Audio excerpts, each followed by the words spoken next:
Oke, selamat datang kembali. Hari ini kita mau dalami satu kisah yang menarik banget ya. Kisah tentang apa nih? Ini dari sebuah tulisan, judulnya Kisah Kesabaran Pak Jamil, Tukang Becak Berhati Baja. Jadi ya tentang perjuangan seorang tukang becak. Wah, menarik. Kedengarannya inspiratif ya. Betul, jadi misi kita sekarang ini, kita coba gali deh, apa sih inti dari cerita Pak Jamil ini, terutama soal kesabaran, keteguhan hati dia gitu. Oke. Pernah nggak sih Anda ngerasa kayak lagi narik beban berat sendirian? Nah, mungkin cerita ini bisa kasih perspektif baru nih. Bisa jadi, bisa jadi. Mari kita mulai ya.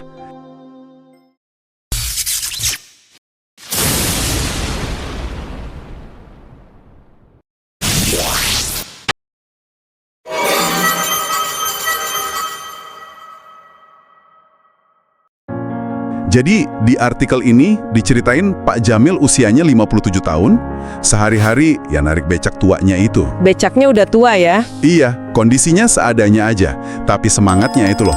Paginya selalu mulai dengan bismillah. Walaupun ya nggak ada jaminan dapat penumpang, dapat uang. Ketidakpastiannya tinggi ya jadi tukang becak. Banget. Kadang katanya cuma dapat 10.000, malah kadang nggak sama sekali.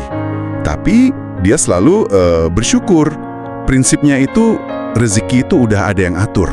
Tugas saya cuma jalanin. Nah, prinsip ini nih yang menarik ya.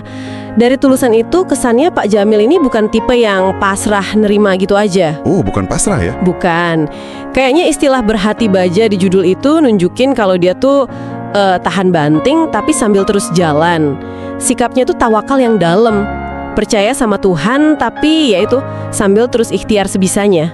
Tawakal yang aktif ya jadinya. Betul.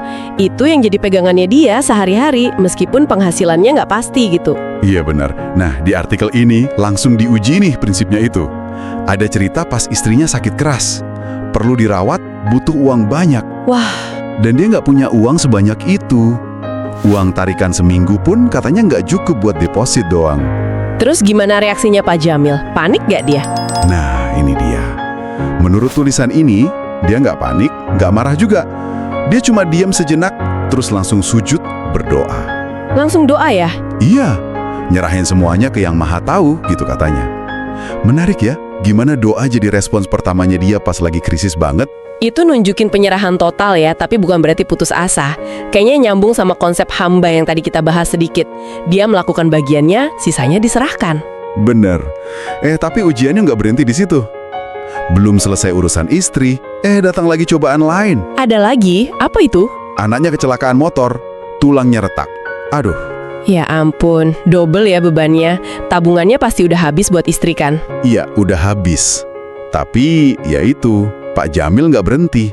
Dia tetap narik becak. Padahal katanya lututnya sampai gemetar nahan capek sama beban pikiran. Disinilah hati bajanya itu kelihatan ya. Bukan berarti nggak ngerasain sakit atau sedih, tapi baja dalam arti ya tetap kokoh, tetap maju terus. Saya jadi inget jawaban dia pas ditanya tetangganya, kok nggak pernah marah gitu. Jawabannya di artikel itu dikutip gini, saya ini cuma numpang hidup, kalau marah ke Allah, saya mau tinggal di mana lagi? Wow, itu dalam banget sih jawabannya. Iya kan? Penulis artikelnya juga kayaknya menekankan banget bagian ini. Seolah mau bilang, kalau Pak Jamil ini ngelihat cobaan itu bukan hukuman, tapi ya bagian dari tinggal di dunia milik Tuhan aja. Perspektif yang luar biasa ya, mengubah cara pandang terhadap kesulitan. Benar. Terus, ada satu momen kunci lagi nih di artikel ini. Emosional banget. Momen apa tuh? Jadi, pas lagi hujan, malam-malam, Pak Jamil berhenti di depan masjid kecil. Dia berdoa, suaranya lirih sambil nangis. Doanya sederhana banget. Ya Allah, saya nggak minta banyak, saya cuma pengen istri dan anak saya sembuh. Gitu aja, tapi tulus banget kedengerannya dari tulisan itu. Wah, di titik paling rapuh itu ya doanya keluar.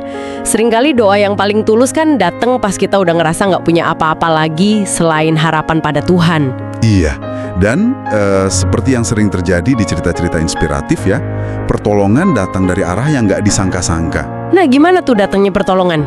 Ada pemuda gitu, nyewa becak Pak Jamil. Terus ngobrol, dengar ceritanya.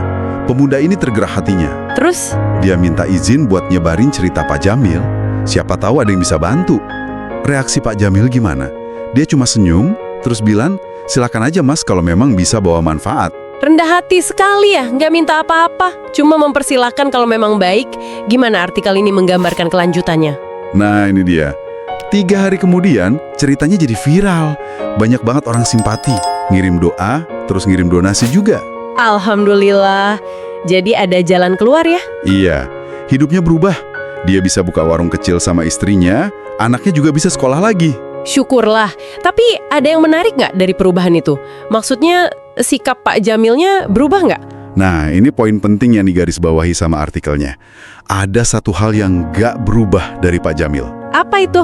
Dia tetap sholat subuh berjamaah di masjid kecil tempat dia pernah nangis sambil berdoa itu. Wah, itu dia. Konsisten ya. Nggak lupa sama akarnya, sama momen terberatnya dulu. Itu penting banget sih. Banget. Jadi penulisnya kayak mau bilang, kekayaan sejati Pak Jamil itu bukan materi yang akhirnya dia dapat. Tapi kelapangan hatinya itu, kesabarannya yang aktif tadi, sama imannya yang kuat. Itu udah ada dari awal. Materi itu bonus aja datang kemudian. Jadi pelajaran penting dari artikel ini kayaknya, sabar itu bukan berarti diam aja, nunggu nasib ya. Bukan sama sekali. Sabar itu justru kekuatan buat terus bergerak, terus dorong becak kehidupan kita seberat apapun rasanya. Terus usaha meskipun garis finishnya belum kelihatan. Jadi kalau kita simpulkan dari pembacaan kita atas sumber ini, kisah kesabaran Pak Jamil ini ngajarin kita kalau sabar itu ya ketahanan yang aktif, terus kekuatan doa, apalagi di saat-saat paling sulit, dan keyakinan yang nggak goyah yang akhirnya bisa buka jalan gitu ya. Tepat sekali. Nah, sebagai penutup nih, mungkin buat renungan kita semua ya, terinspirasi dari Pak Jamil di artikel ini. Coba deh pikirin sejenak.